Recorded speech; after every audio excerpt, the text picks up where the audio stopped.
Hello everybody, welcome to the beautiful port city of Newcastle. We're about an hour north of Sydney. It is round one of the Australian Offshore Superboat Championships for 2011. Now there's already plenty of hype surrounding this season, an exciting, electrifying series packed with high speed, adrenaline-pumping action. The OSC drivers and throttlemen battling it out once again for class honours and precious championship points. Now the teams will be looking for a lightning start to the year. Victory here in Newcastle will lay the foundations for a successful season. Now there's four classes in 2011, the Supercat 400, the 600 and 1000, plus the prestigious Class 1s. They are the Formula One of power boating, and these guys can hit speeds in excess of 140 miles per hour. That's a mind-blowing 230 kilometres an hour out there on the open water. Three major teams make up the Class 1 catamarans this year. The current Australian champs, there they are, Team Mustang, based out of Queensland's Gold Coast, and they are ready to defend their 2010 crown. They'll have to beat Team Maritimo. They have a very international flavour, American-designed, European-built in boat number 15. The boys are keen to taste victory again after 2006, the last time they won the series. And there's the challengers from Victoria in Team Jaeger. A new crew, a new team name for 2011. They're desperate to break the Queensland Class 1 domination. Now the action's guaranteed to be fast and furious. Man and machine will be pushed to the limits in the race for line honours, and one man who can't wait for the on-water battle to commence, the Offshore Council President, Adam Gilbert. It's been extremely pleasing to finally get our series underway this year. We've had a lot of hard work going to this first round here at Newcastle. A couple of delays happened where we were supposed to be in Melbourne, but we're kicking off here in Newcastle. Unfortunately, we've got nearly a full fleet in all classes, which is going to be a true testament to where this series is going this year as we head further up the coast to Mackay and Townsville, Redcliffe, and down to Melbourne towards the end of November. It should be an action-packed series. We've got 15 boats here at round one. By the time we get up to Mackay, with a few other boats coming into the fleet, we should have close to 20 to 22 vessels. So it's going to be a spectacle. I'm expecting big things out of this year, and I think it's going to deliver.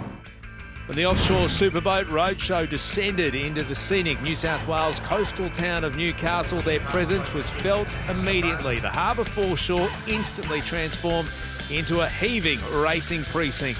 Now, these machines are highly dangerous, highly expensive and extremely powerful. They need precision work, maximum attention, right down to the finest detail to get them race ready in the harsh offshore conditions. And can't they pull a crowd? The teams were putting finishing touches to their catamarans before Saturday afternoon's pole position shootout. Boat after boat, scrutinised from every angle. Look at the crowds coming down to have a look at this. They dived, dipped, even dodged their way around the watercraft. The anticipation, the excitement growing. The pick of the fleet, the defending Australian champ Mustang. The unmistakable livery of AUS Oz 1. The drivers, their impressive team of engineers spending hours on board and in the water testing for unleashing in qualifying. If raw speed's your thing, then qualifying's the perfect place to watch these boats pushed to the limit. Saturday afternoon's pole position shootout focuses more on pure speed and lap averages over a shorter, more traditional straight course.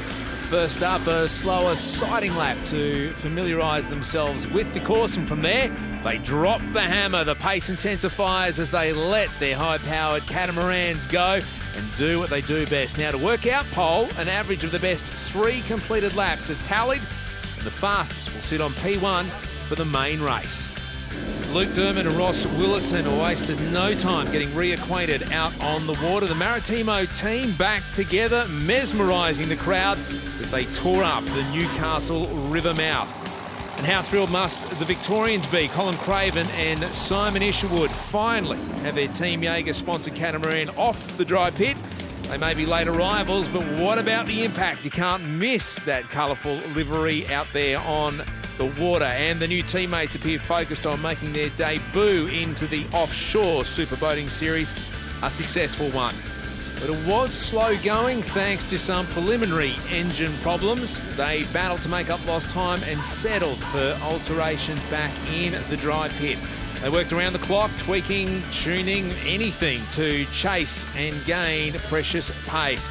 Now, let's check in with the defending champs, Tom Barry Cotter and Paul Virik Nielsen. The pair keen to get their revamped Mustang into the water, and once they did, they didn't disappoint. Our first look at the new power plants, the Classy Cats purring thanks to two MPE Maritimo Performance Custom Design 900 horsepower V8 engines.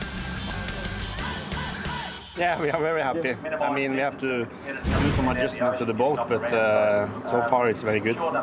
Yeah, I mean, same thing. I was surprised that we got the pole when we heard when we got back. I mean, it's a fair bit we could have done, we need to do to be quicker tomorrow. But obviously everyone was feeling the same out there and sort of didn't really expect the conditions to be that big, but it was quite big out there, and just go see what the course is like tomorrow and then go from there. In the Supercat 600 class, the Salstrip-sponsored SUV Dodge Ram team had the distinction of being last in, first out of the water in tough weather conditions that wavered in and out of a cold winter's and a warm summer's day. They show preparation is key in this elite sport. Competing again in the 600 outboard class, here's the team's crafty veteran, Cameron Davis, with his thoughts on Saturday's shootout for pole. Yeah, no, the boat was going really well, mate. We went out, did one lap, got pole, come back in. It felt really good. The boat balance is really good. We're fortunate and happy with how we build it. It's it flies really flat, so that it gives you a really safe feeling and makes it a hell of a lot easier to do what you do out there. As the session closed and the drama of the season opening day wound down, preps for the main race started in earnest. The teams only too aware a blistering start in round one would lay the foundations for a successful 2011 campaign. So this is how the teams will line up after Saturday's pole position shootout. The WHF leaderboard looks like this. Mustang will be hard to catch out in front of the Class 1 field, recording 2 laps out of 3 with a blistering time of 3 minutes 7 seconds. In the Supercat 1000s, the good guys will lead out their class. The boys hitting speeds of up to 84 miles an hour. That's about 135 clicks. That is quick. Now, the SUV Dodge Ram has taken pole in the Supercat 600 horsepower class, averaging out at about 72 miles per hour. Finally, the Canberra-based number 8 racing team has hit pole in the 400 class. They are the ones to catch. Now, with pole positions determined, we are just moments away from our first heart-pumping action of the year. This is the 2011 Australian Offshore Superboat Championships.